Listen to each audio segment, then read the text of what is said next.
Okay, I hope you're having a very good afternoon. So, here we go with another very nice baritone saxophonist. So, this one is a woodwind brass wind, probably the biggest distributor of musical instruments in the United States, maybe the world, who knows. But they're just huge. One of the few distributors that has all the major brands.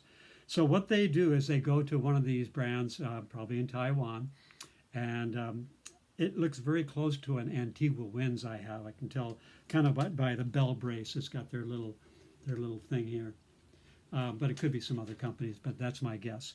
But they have Woodwind Brasswind has their name put on somebody else's saxophone, some major manufacturer. So, and they usually won't tell you who. But anyhow, it's in just crazy, crazy nice condition. Every baritone I get, and if you watch the other videos, they're always smashed in the bottom, smashed in the top. But this is just, I mean, all the way down this side, it's usually just scratched and break and dents and everything from chairs. You can see the pads look like brand new. So one of the things I look for, it's got a brace this way, and it's also got another brace going perpendicular. So it's got structure going this way and this way, both. So in both, I don't know if you can see the secondary brace, yeah, coming across here. So you got strength this way, you got strength this way. And a lot of times I get the bells are in, they're whacked this way, whacked that way. I've got a lot of the old 61 Yamaha berries where it just had a straight brace across and the bells are always whacked one way or the other. So the other thing I look for is the low A mechanism. First of all, you got a big monster low A key that all you have to do is just roll to it, roll to the octave key, roll down to the low A key. So you see one arm. So first of all, the Selmers and the Yanagisawas, they run one bar, a little skinny bar, all the way across. It's got to hit the A, it's got to do the B flat, it's got to do the B natural, it's got to do the C sharp. And usually by the time you get down to the bottom, there's just not enough torque to keep all that happening. So what these guys do is they run one arm under, and I'm not sure if you can see it, but yeah, it goes to this linkage, and one half of the linkage goes to the B flat, one half of the linkage goes to the low A. Adjustment screws on both. So if the A is not closing, you give it a turn. If the B flat's not closing, you give it a turn, and you're ready to rock. Beautiful engraving all the way up and down the front, which is really cool. They probably, say, oh, we'll pay you extra, do us a little more. The other thing is the first thing that gets whacked is the bell. I mean, the bell's actually perfect. And again, the bottom bow is just perfect. I mean, and then around the strap loop, going in and out and out. And even around the strap loop is just amazingly clean. And again, the pads look like brand new. This is keyed all the way up to the high F sharp. Not really a fan of the high F sharp on a Barry, but it's there in case you need it.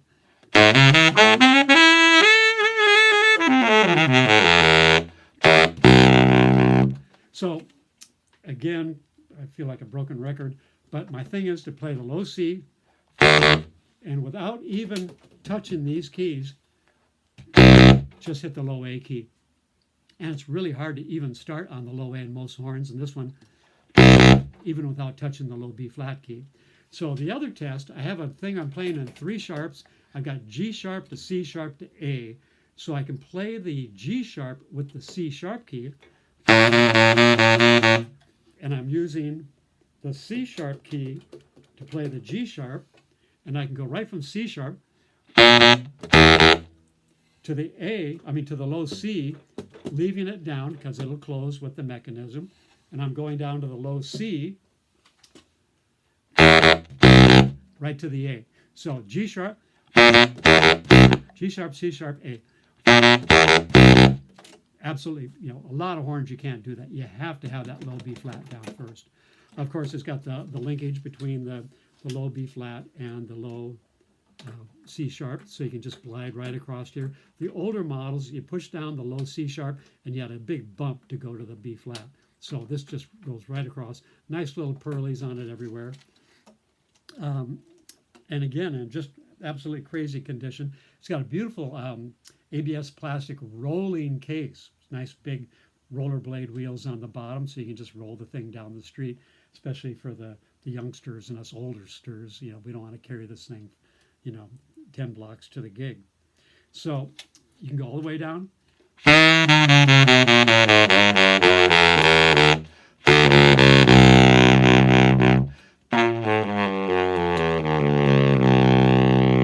Add a whisper right down to that low A. No problem.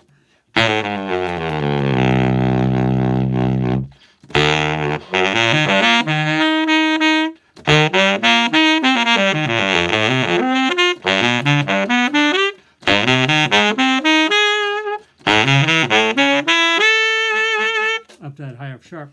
So the front F is just a knuckle away. So if you had to go from A to high F,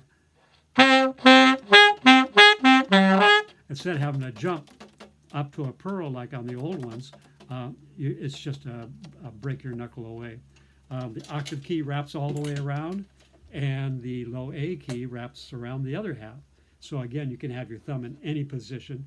Of course, you got the little spit key there. The other thing, the necks get destroyed. I get the horn end, looks like beautiful, pull the neck out, and it's all banged up and scratched from bouncing around the case. And again, the neck's in just absolutely perfect condition. So pretty rare. I've actually got 2 of them. The other one's not quite as clean with this, but pretty close, and just comes in the old style wood case, and it's a little bit cheaper too.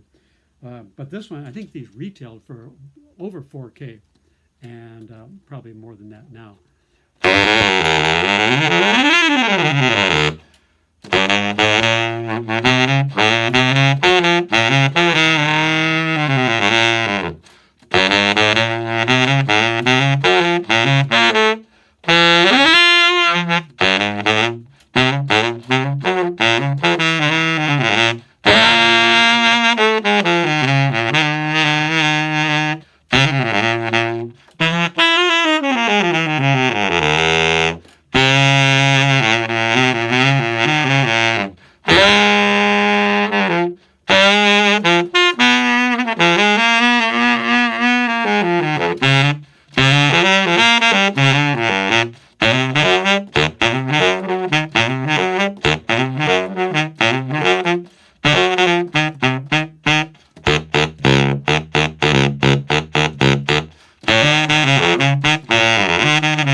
So anyhow, it's got a really nice bark down there.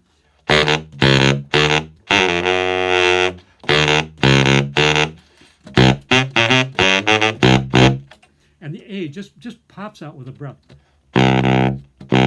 That's really, really, really rare. Okay, gonna play a quick little tune and get on with business here. Got my ears stacked.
there it is.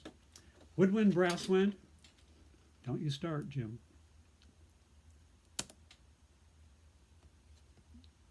Who are the greatest alto saxophone players of all time?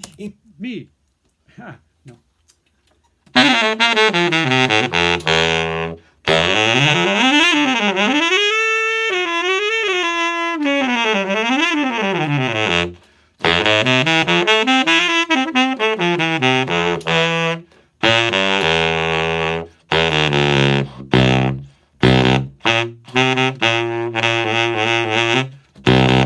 So you get the idea.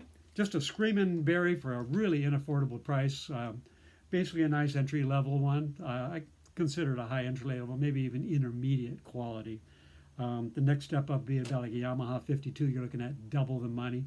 Then a 62 is going to be almost double the money again, or like a Yanagisawa or Summers are up in the 10 grand or stuff like that. So anyhow, on the webpage, www.stevegraysaxes, that's STVEGRAY Saxes, and you can see close-up pictures of all the different parts. You can see the case, you can see the serial number, and you can see the price. And you can email me, and it could be yours. So anyhow, grab it before somebody else does. And again, I have 2 to choose from, so you can have your pick of the herd. All right, there you go.